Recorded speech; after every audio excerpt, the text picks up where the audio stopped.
Vamos ler Romanos do capítulo 1 até o... Perdão, Romanos 16, do verso 1 até o verso 16. Acompanhem suas Bíblias.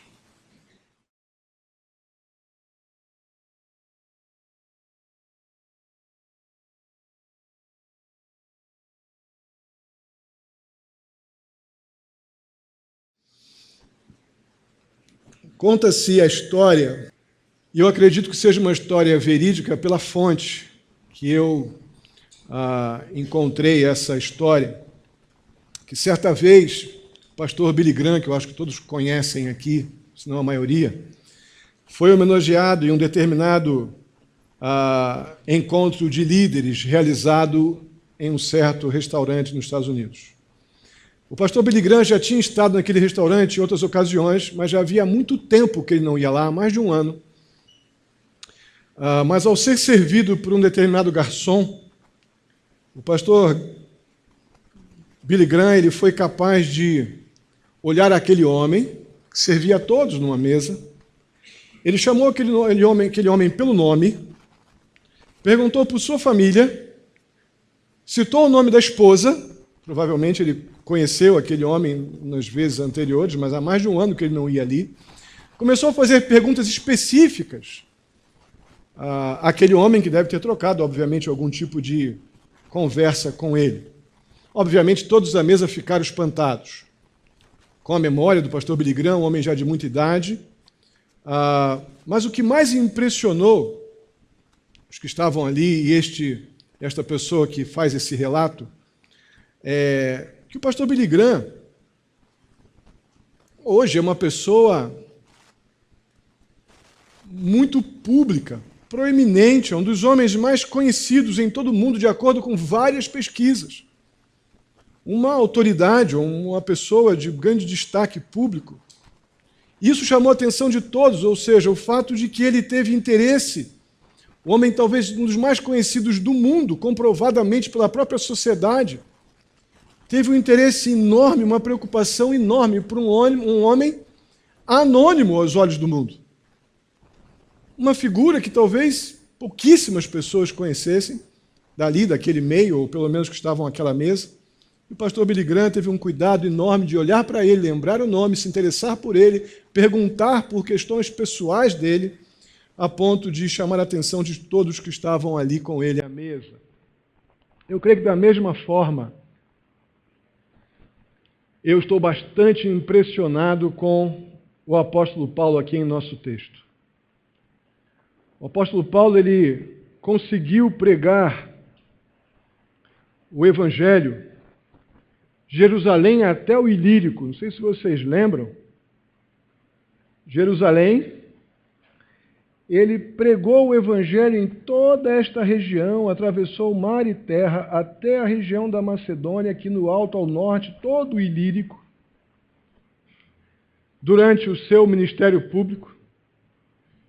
E agora ele pretendia fazer uma viagem, que a sua intenção era uma viagem de barco, que ele passaria em Creta, mas a intenção dele seria chegar a Roma e de Roma ir para Espanha, para pregar o Evangelho na Espanha.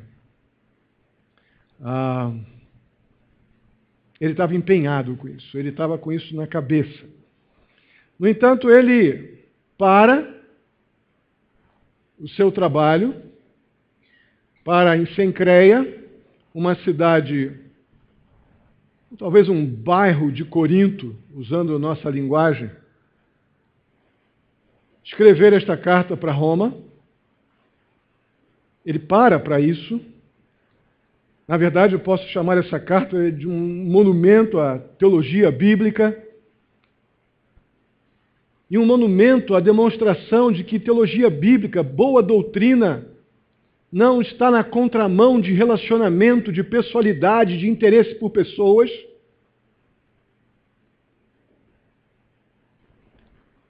Mas ele para durante toda essa campanha evangelística ou missionária para escrever para um povo, para uma igreja que ele nunca viu pessoalmente, que ele nunca esteve lá.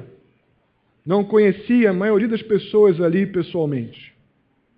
Mas apesar disso, o apóstolo Paulo, neste trecho do capítulo 16, terminando a carta aos Romanos, ele tem mais uma vez o cuidado de cumprimentar muitos desses santos, desses crentes, pelo nome,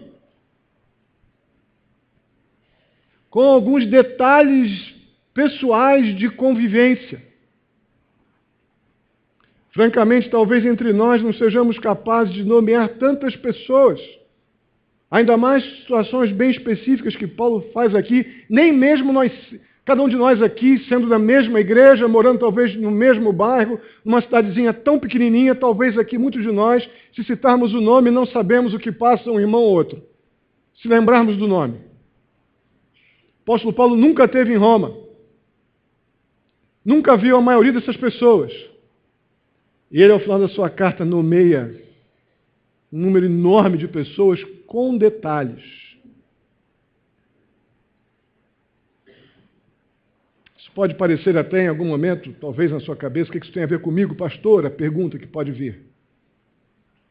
Mas a outra pergunta que temos que fazer é a seguinte: se Deus preservou soberanamente, de forma inerrante e infalível, esse trecho, esse episódio das Escrituras, podemos ter absoluta certeza, temos algo aqui muito importante para a nossa exortação e edificação, sem dúvida alguma.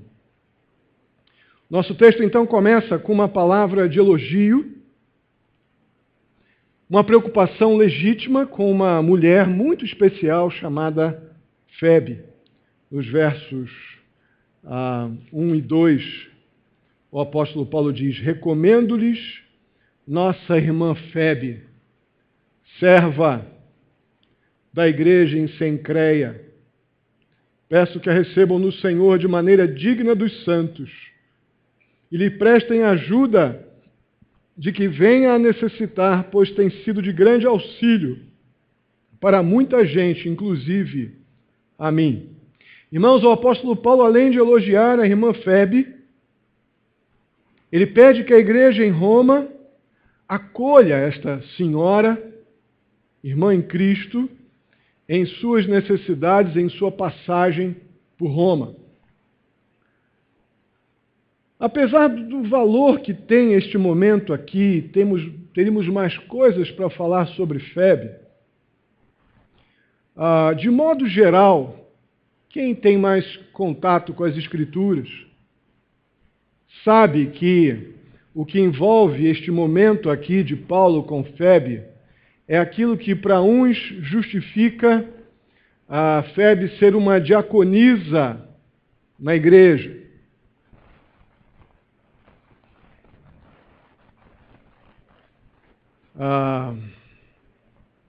Eu afirmo para os irmãos que não há nenhuma base bíblica sólida.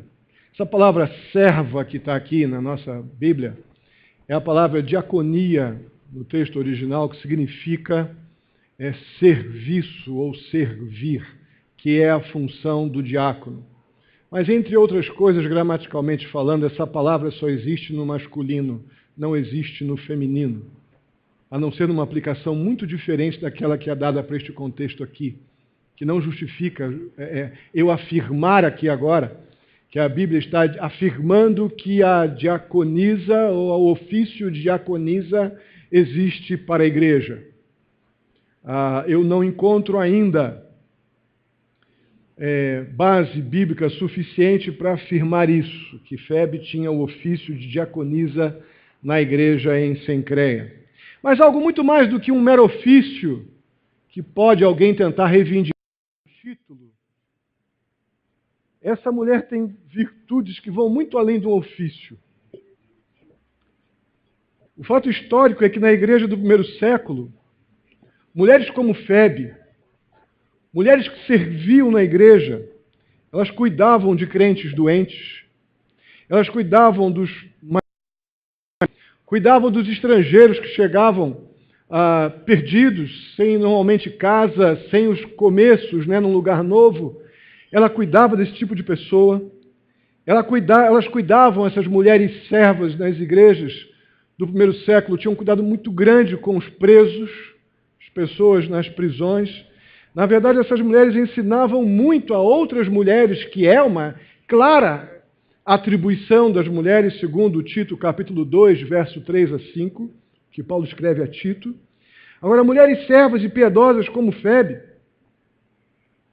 depois de terem servido durante suas vidas a Igreja de Cristo, ficavam viúvas, porque normalmente eram mulheres casadas também, não eram apenas mulheres que estavam numa condição como solteiras ou de celibato. Muitas delas eram casadas, inclusive Febe. E depois de servir a igreja durante suas vidas, ficavam viúvas. Muitas delas, num contexto como do primeiro século, ficavam pobres. E por isso deveriam então ser cuidadas com todo carinho pela igreja. É isso que Paulo está fazendo. Olhem para Febe, esta mulher que já foi muito útil para muitos e para mim também. Ela vai passar por aí. Acolham esta mulher com todo carinho, com todo cuidado, porque provavelmente Febe já estava nessa condição de viúva, com poucos recursos e precisava ser muito acolhida, e ela é tremendamente elogiada pelo apóstolo Paulo. Irmãos, se tem algo que deveríamos, ou as mulheres poderiam desejar em suas vidas como mulheres crentes, é poder chegar ao final da carreira e dizer que batalharam como Febe e foram honradas na sua alta idade ou no final dos seus dias como mulheres que serviram a Deus durante todo o seu tempo. Está aqui uma boa mulher para termos como referência. Então, independente de possuir algum título, Febe era uma referência de piedade, uma referência de serviço, nada mais, nada menos do que para o apóstolo Paulo. Aí começa dos versos 3 ao 15 agora uma sequência de saudações pessoais. Irmãos, antes de entrarmos nessas saudações, eu quero fazer 3 observações importantes, apenas completando o que já disse um pouco no começo. Paulo não estabeleceu nenhuma igreja em Roma, ele próprio. Na verdade, como já disse, ele nunca esteve em Roma, nunca esteve em Roma.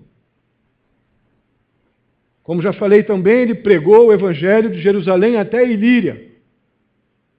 Agora ele está às vésperas de começar um novo projeto de ministério na Espanha e está trabalhando para isso, mas se nós tivermos uma série em Atos, você vai verificar que houveram alguns impedimentos muito soberanos da parte de Deus. Mas um homem com objetivos visionários como o apóstolo Paulo, decidido a pregar o Evangelho, decidido a não plantar o Evangelho onde ele já vinha sendo plantado, para não semear em cima de aquilo que outros já vinham semeando, como vimos na mensagem anterior. Paulo tinha todos os motivos e as justificativas para nunca ter estado com aquelas pessoas, para não saber o nome de ninguém, para nunca ter estado ali, como vimos também na mensagem anterior, ou visitado alguém. Ele tinha essas justificativas, mas ele não usou do seu trabalho, da sua muita ocupação, para se auto-justificarem no que diz respeito ao cuidado com pessoas. E se alguém considera a teologia bíblica algo frio e impessoal, como alguns gostam de pensar, principalmente alguns da corrente neopentecostal, que desnecessariamente, quase que num processo de autojustificação, por não lerem tanto a Bíblia quanto deviam, acabam atribuindo àqueles que o fazem com mais dedicação um tipo de frieza ou qualquer coisa parecida. Mas se alguém considera a teologia bíblica algo frio ou impessoal, fica completamente sem argumentos com a pessoalidade deste tratado teológico que Paulo escreve aos Romanos. Com o cuidado que o apóstolo Paulo tem com pessoas. Num dos maiores acordos teológicos que temos nas Escrituras, que está aqui na carta aos Romanos. À luz dessas observações, eu quero ainda trazer à luz aqui também algumas características das saudações propriamente ditas que começam no capítulo 3, no verso 3 e vão até o verso 16. Se termos saúdem ou cumprimentem, para cumprimentar você tem que ver a pessoa, né? Tem que enxergar, olhar para ela, para que seja alguma coisa realmente que tenha um efeito, tenha legitimidade. Então o apóstolo Paulo, quando usa a expressão saúdem, ele diz cumprimentem, olhem para ele, saúdem, cumprimentem as pessoas. Esse termo compreendam ou saúdem, aqui dos versos 3 a 16, ele é citado 18 vezes. 18 vezes. Incluindo Febe, 25 pessoas são mencionadas. Eu não sei se eu consigo citar 25 nomes direto aqui. Eu sei nome de, acho que todo mundo. Mas citar assim 25 nomes é algo extraordinário. Eu confesso que eu estou muito aquém daquele que eu busco incansavelmente como referência, que é o apóstolo Paulo, de um homem como esse. 25 pessoas ele menciona pelo nome, que estão ali em Roma. 2 outras pessoas, dentre essas 25, são especificamente mencionadas, mas não por nome. Que é a mãe de Rufo, no verso 15, ou no verso 13, e a irmã de Nereu, no verso 15. 2 pessoas estão, dentre essas 25, ou além das 25, 2 são citadas, mas não pelo nome.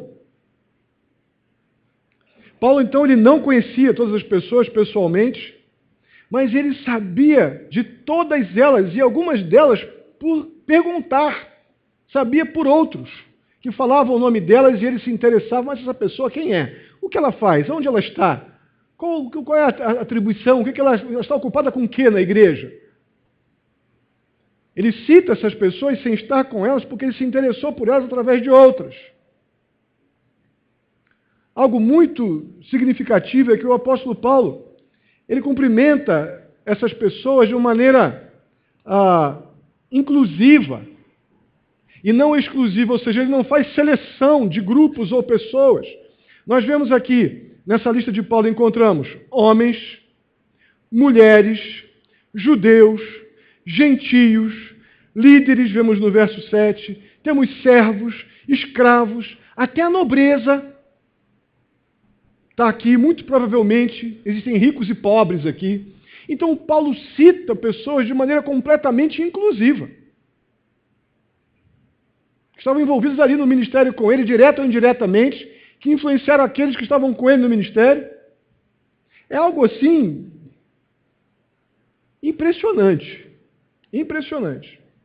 Isso me faz lembrar o que o próprio apóstolo Paulo escreveu à igreja aos Gálatas.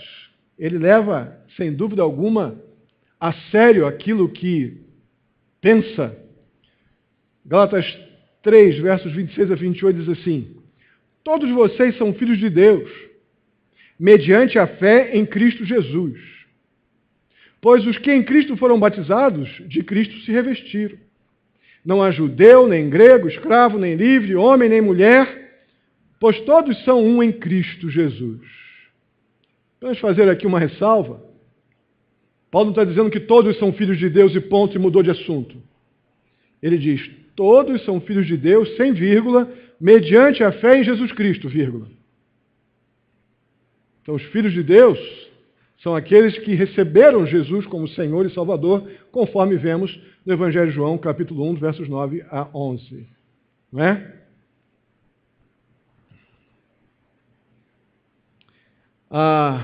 Tínhamos muito a dizer sobre essas pessoas, mas eu vou já diretamente para um momento que talvez alguns estejam esperando, que está no verso 16. Na primeira parte do verso 16, vemos uma ordem do apóstolo Paulo à igreja. E essa ordem diz: saúdem uns aos outros com um beijo santo. Algumas versões vão dizer com ósculo santo. E aí? E aí, pessoal? Vamos sair dando beijo porque Paulo mandou. Oh, glória! Será que é isso? Será que é assim? assim nós devemos lidar com as Escrituras? Porque muitos estão fazendo isso por aí, não é? Aquilo que lhes interessa, eles tornam radicalmente literal, sem o menor cuidado gramatical e com uma péssima hermenêutica, somente no que interessa. E outros simplesmente ignoram, não é? Nós precisamos trazer à mente, então, o contexto onde essa ordem é dada, porque é uma ordem. E nós temos aprendido aqui a obedecer às Escrituras. Então poderia, num certo momento aqui, você pensar, mas o pastor vai dizer que não é para obedecer? Claro que não. Eu vou dizer que é para obedecer. O que nós temos que aprender é como. E vamos começar então pela ordem. E por falar em ordem, vamos ver o contexto onde essa ordem é dada. Beijar os amigos. E aqui é literalmente para os homens. Beijar os amigos na testa, no rosto ou na barba era algo comum no Antigo Testamento. Completamente comum. O outro lá já pedindo para a namorada beijar na barba. Não beija não, Marcela. Não beija não. É mole, outro tá assim já. Que coisa. Brincadeira. Não pode dar uma folga. Mas era comum no Antigo Testamento. Os judeus na igreja do Novo Testamento, eles preservaram essa prática. Eles continuaram fazendo isso. E essa prática de beijar um ou outro irmão na fé, como sinônimo da unidade que foi gerada entre eles por Cristo Jesus, se tornou uma coisa, algo muito significativo, um distintivo, muitas vezes, que identificavam os crentes em Jesus naqueles dias. Então, estes gestos identificavam aquelas pessoas como crentes em Jesus Cristo, e isso, com frequência, gerava rejeição dos outros, até mesmo dos familiares dessas pessoas, porque por mais que eles não falassem em alto e bom som, não, nós somos cristãos, nós cremos na obra de Cristo em nosso favor. Eles não precisavam falar, porque já se identificavam os cristãos, quando se encontravam, eles beijavam no rosto um ao outro, na testa ou na barba. Isso gerou rejeição. A unidade dos cristãos, testemunhada por esse distintivo, gerou até mesmo perseguição. Então, com esse pano de fundo, nós podemos responder melhor a pergunta que eu sugeri aqui há pouco. Isso quer dizer, então, pastor, que para obedecer à palavra de Deus, temos que sair dando beijo aqui em todo mundo? Não é uma ordem? É para beijar? Vamos beijar. Deus está mandando.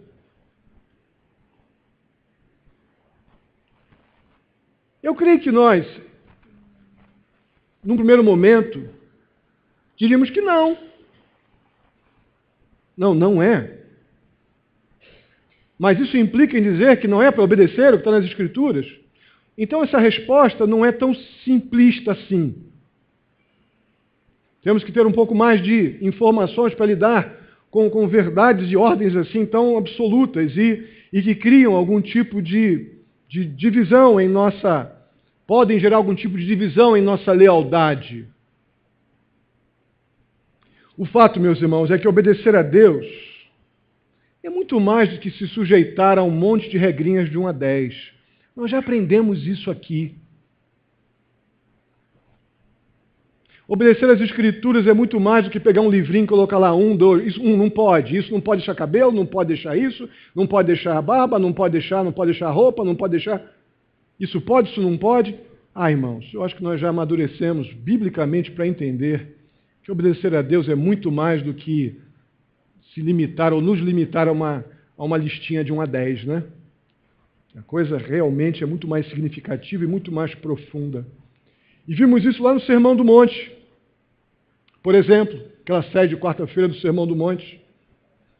Nós vimos lá A reação de Jesus ao legalismo, a rigidez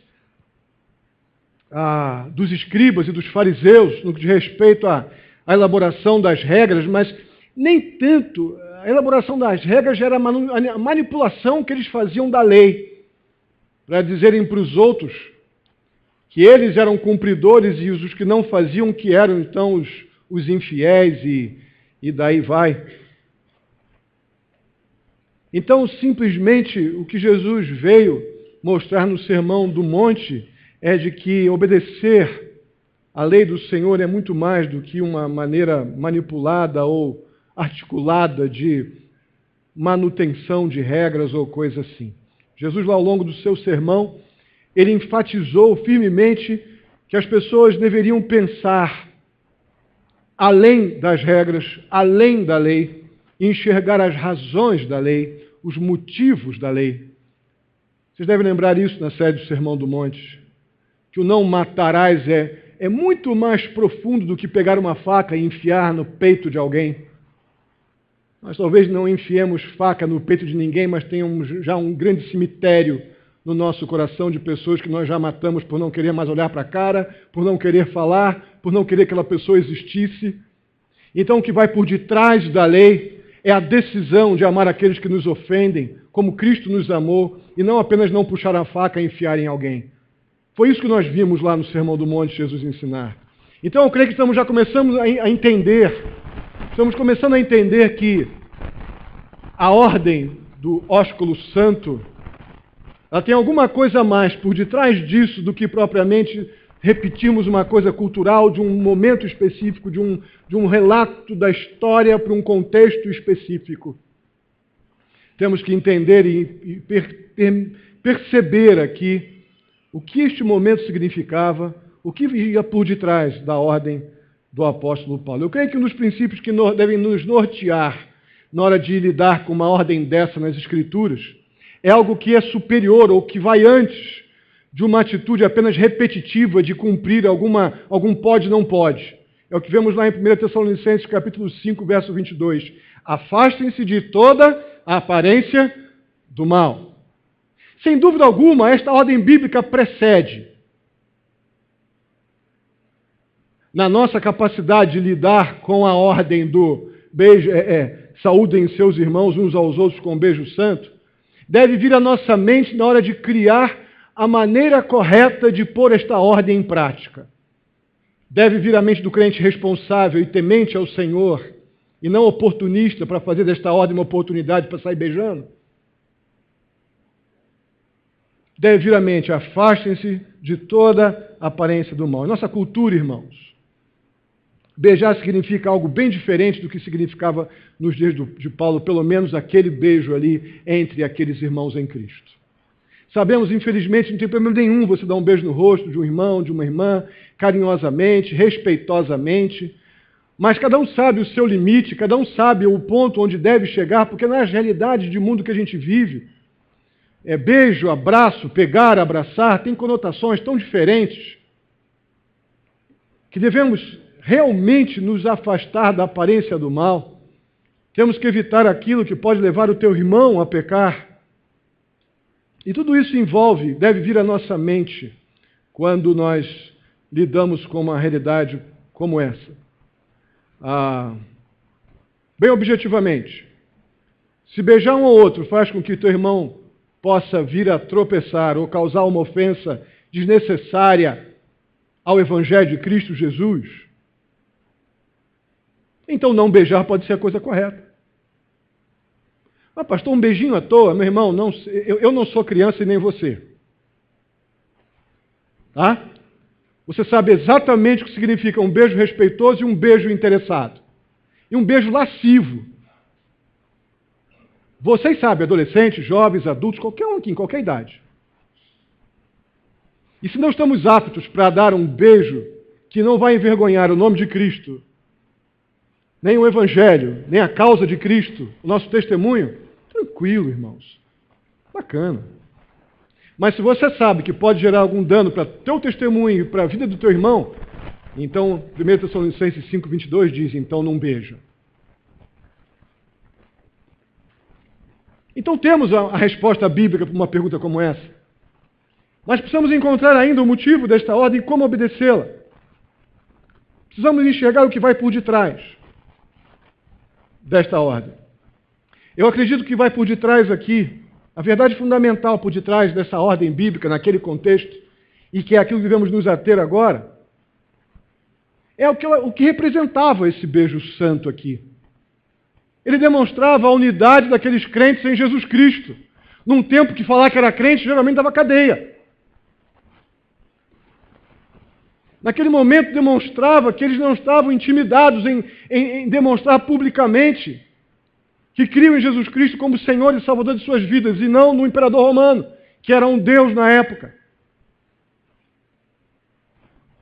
Isso aqui colocava a cabeça deles a risco. Podia valer uma degola. Então a ordem de cumprimentar-se uns aos outros aqui com um beijo é dada aos crentes para que eles não deixassem de testemunhar a unidade na igreja. Entre os crentes em Cristo Jesus em Roma. Paulo estava em Roma, essa ordem foi dada para a igreja em Roma. Então nós não estamos nem em Roma, nem somos gentios ou judeus, cidadãos romanos. Ou cidadãos romanos. Então o que eu tenho que me ater aqui? Ao princípio. Ao princípio. E o princípio prevalece de forma muito forte,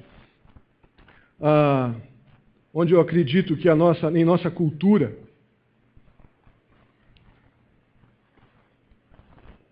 um beijo não seja a melhor maneira de demonstrar nossa unidade. Aí pode você perguntar, mas pastor, como é que eu vou então obedecer essa ordem em nossa cultura? Eu vou dar apenas uma dica. Uma coisa muito possível para todos nós. Eu creio que se nós abríssemos nossos lares para aqueles crentes que normalmente não seriam pessoas que nós convidaríamos à nossa casa, não porque são piores ou ruins, não, a gente não tem afinidade, talvez. Convidar aquela pessoa que talvez não seja uma pessoa mais próxima ou íntima de mim, para participar da minha privacidade, para participar das minhas intimidades, do meu convívio doméstico, com o interesse de cuidar dele ou cuidar dela, com o interesse de demonstrar uma amizade bíblica, fraterna. O amor fraternal nos leva a ter cuidado um com o outro. Cuidar de quem nós já cuidamos é importante, mas cuidar de quem está no nosso convívio nós nunca cuidamos é muito importante. Muito importante. O apóstolo Paulo falou com pessoas aqui que ele nunca viu e se interessou por elas porque lá em Cencreia, num bairrozinho de Corinto, se preocupou com pessoas lá em Roma que ele nunca viu e escreve o nome dele nas Escrituras, e Deus tem o cuidado de, na sua palavra, decidir que o nome deles estaria aqui, na infalível e inerrante palavra de Deus. Isso tem que ter valor para nós. Os anônimos, que Deus fez questão de destacar, fez questão de mostrar Paulo tendo cuidado e interesse por eles. Quer demonstrar unidade como crente em Cristo Jesus? Cuide de pessoas que você talvez até hoje nunca tenha se interessado por elas. Põe na tua casa. Mostra carinho, mostra interesse. Se preocupa com elas. Ora por elas. Diz para elas que está orando por elas. Eu creio que é uma boa maneira de nós começarmos a demonstrar aquilo que Paulo quis dizer com saúde uns aos outros, com beijo santo. Deixe-me concluir então com aquilo que eu acredito que Paulo, por que Paulo dedicou tanto tempo e esforço a este momento aqui, na primeira parte da última parte da carta aos Romanos, tendo por base tudo que ele ensinou do capítulo 11 para cá, irmãos. É uma sucessão de princípios doutrinários profundos com uma prática, é doutrina prática, é teologia prática que vemos do capítulo 11 para cá. Onde vemos pessoas e mais pessoas envolvidas nessa dinâmica relacional da aplicação da doutrina bíblica. Então eu acredito que Paulo dedicou todo esse tempo a essas saudações finais e a tudo que foi ensinado do capítulo 11 para cá. Por quê? Porque as pessoas devem ser nossa prioridade. Pessoas eram prioridade para o apóstolo Paulo. Esse homem pregou o Evangelho, foi perseguido, ameaçado, passou por desafios de todos os tipos. E ele, por amar as pessoas, pregou o Evangelho. Em primeiro lugar, ele pregou o Evangelho. Às vezes a gente quer dar para as pessoas que queremos bem, né? Não crentes. A gente quer mostrar simpatia, a gente presenteia. Tem pessoas que têm facilidade muito grande com isso, essa liberalidade da presença. Eu acho muito bacana isso. Não é uma coisa que é muito fácil para mim, confesso. Muito mais fácil para o Alcione. Mas tem pessoas que gostam de presentear, de dar, de pegar, de levar e tal, parará. Eu creio que o apóstolo Paulo ele tinha como prioridade o que ele tinha de melhor. Ele queria cuidar de pessoas, então ele dava para as pessoas o que ele tinha de melhor. O que ele tinha de melhor era Jesus. Ele dava. Esse homem pregou como, inexplicavelmente como esse homem pregou o Evangelho. Preso, não preso, enfim. E depois ele mostrou para as pessoas, que ele se interessava por elas como pessoas. Que ele lembrava delas pelo nome. E lembra os seus, os outros crentes lá de Roma, olha, cumprimentem eles, falem com eles, olhem nos olhos deles, cumprimentem, beijem publicamente para que vejam que vocês foram unidos pelo sangue de Jesus Cristo. Ah, irmãos, que lição que eu estou tomando com essa primeira parte do capítulo 16. Que eu acho que eu não sou bom nisso aqui não, muito pelo contrário.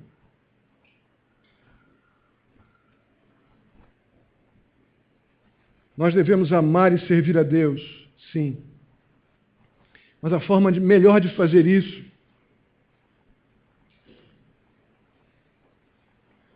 nós precisamos cuidar dos outros. Essa é a maneira prática de nós amarmos e servirmos a Deus. Nosso serviço a Deus é nos esforçar a demonstrar esse interesse fraterno. Fomos feitos irmãos em Jesus Cristo. E os não crentes? Não pense que nós temos a responsabilidade apenas de cuidar e servir dos crentes. Não ache que se limita a isso a nossa salvação. Você tem um serviço com os ímpios lá do seu trabalho. Você tem um serviço com o seu vizinho ímpio. O serviço de mostrar que você ama a Deus, ajudando, facilitando, encorajando a vida dele. Para que ele veja o amor de Deus em você e se sinta constrangido a ponto de perguntar: o que faz de você uma pessoa assim? Aí você vai dizer: é o que Deus fez por mim através de Jesus Cristo. Jesus morreu na cruz pelo meu pecado. Ele me amou e é por isso que eu posso ir na tua direção. Eu quero ir na tua direção. Porque Deus quis vir na minha direção quando mandou Jesus morrer na cruz pelo meu pecado.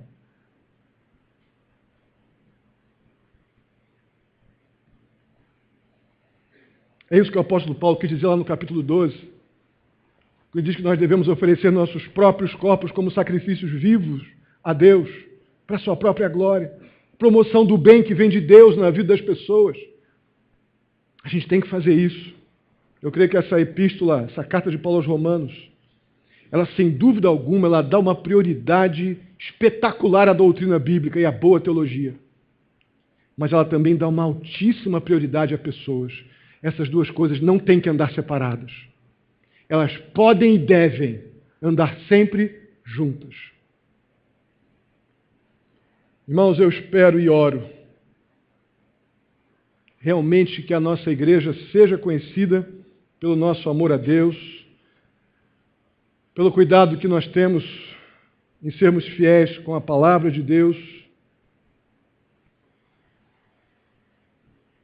Eu quero, insisto, oro e louvo a Deus porque esta tem sido uma identidade, uma identificação desta igreja, nesta comunidade. Mas, além disso, eu quero muito, eu clamo a Deus, eu oro, que a nossa igreja também seja marcada e identificada pelo nosso amor um pelo outro, pelo cuidado que temos uns pelos outros, de dentro e de fora da igreja. Eu creio que não há maneira melhor de nós demonstrarmos que somos discípulos do nosso Senhor Jesus Cristo. Amém? Vamos ficar de pé.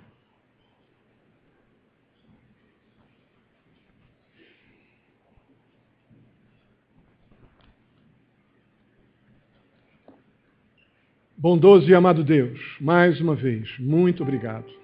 Muito obrigado. Muito obrigado pela maneira carinhosa e paciente que o Senhor vem em nossa direção com a Tua palavra. Acredito que nos fazendo ver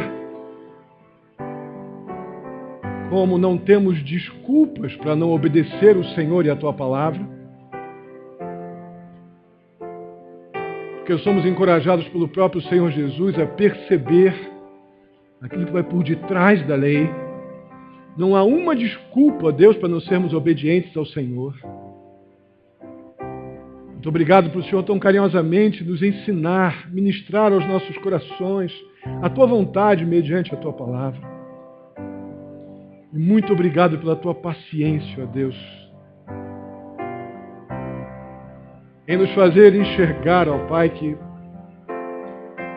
amar o Senhor, ó Deus, de todo o nosso coração, de toda a nossa alma, de todo o nosso entendimento, implica, ó Deus, em demonstrar este cuidado que recebemos do Senhor com as pessoas, ó Pai, dentro e fora da igreja. Nos ajuda, Deus. Somos egoístas, eu sou egoísta. Preciso, ó Deus, melhorar. Todos nós precisamos, ó Deus, olhar para o Senhor com gratidão, com temor e tremor, e olhar para a nossa própria vida e não para a do outro, e começar a individualmente fazer a nossa parte, dignamente, por tanto que temos recebido do Senhor. Muito obrigado pelo exemplo que o apóstolo Paulo nos dá de interesse por pessoas, sem abdicar, ó Deus, de um total comprometimento com a sã doutrina.